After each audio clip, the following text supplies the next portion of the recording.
United States is on the edge of a government shutdown. It's September 30 today and a funding bill has not been approved yet. What happens if the government shuts down? What will be open and what will be closed? Let's understand. First, why is all of this happening? The Congress has failed to pass the 12th annual appropriations bill required to fund most of the federal agencies for the new fiscal year, which typically begins on October 1st. Now, traditionally, these bills are bundled into a single omnibus package to expedite the process. For now, nothing has been enacted. Today, the Republicans have scheduled a vote on the temporary funding proposal, even though it has already failed once in the Senate. But both sides are now blaming each other on why the shutdown will happen.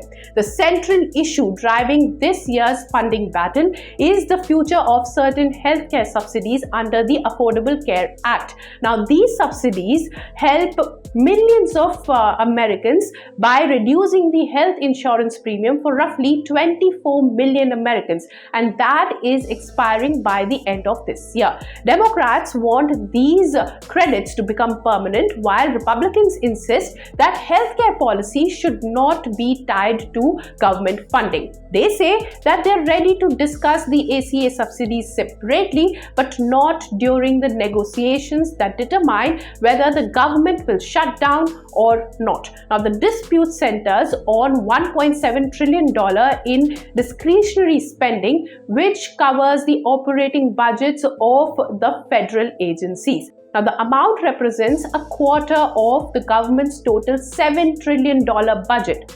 US Vice President J.D. Vance has expressed skepticism about reaching a deal, bluntly stating that "I think we are headed to a shutdown." So now, what happens during a shutdown actually, and how does it affect you?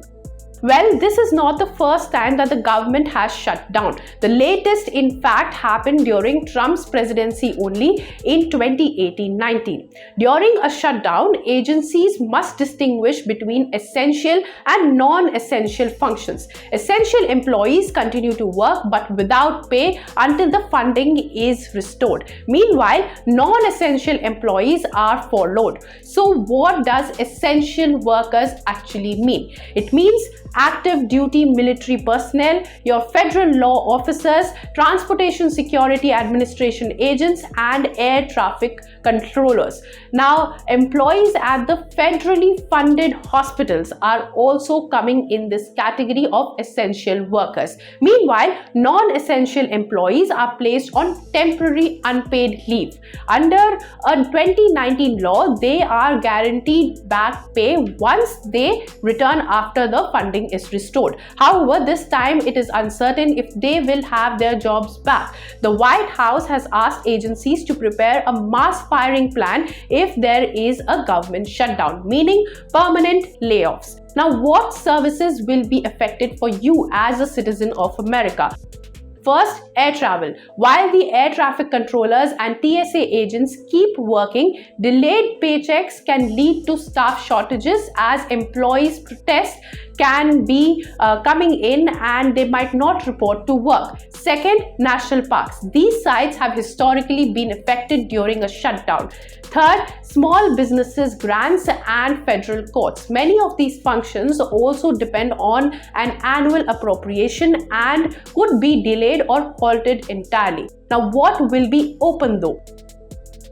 US Postal Services, because they are self-funded, programs like Social Security, Medicare, and Medicaid will continue operating. However, they could face staff shortage due to protests. Already, federal agencies are facing some staff shortage. Some 100,000 federal workers are set to exit in the largest mass resignation in American government in history.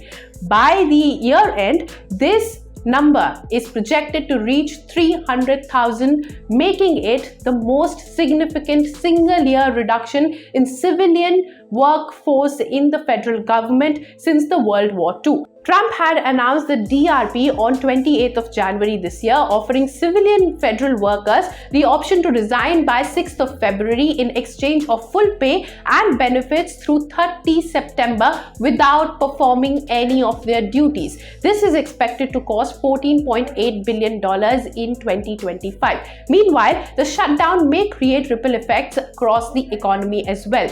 Businesses that rely on federal contracts will face delays, and the government workers may also reduce spending due to missed paychecks.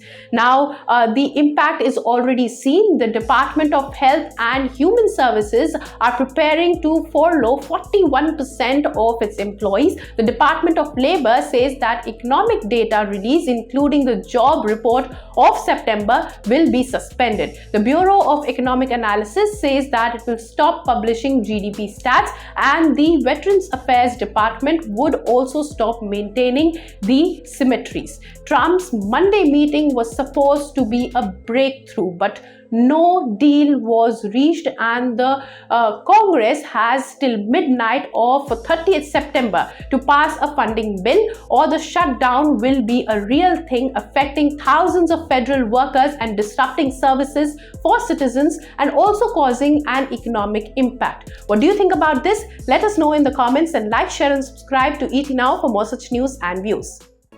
If you like this video, then like, share and subscribe to ET Now.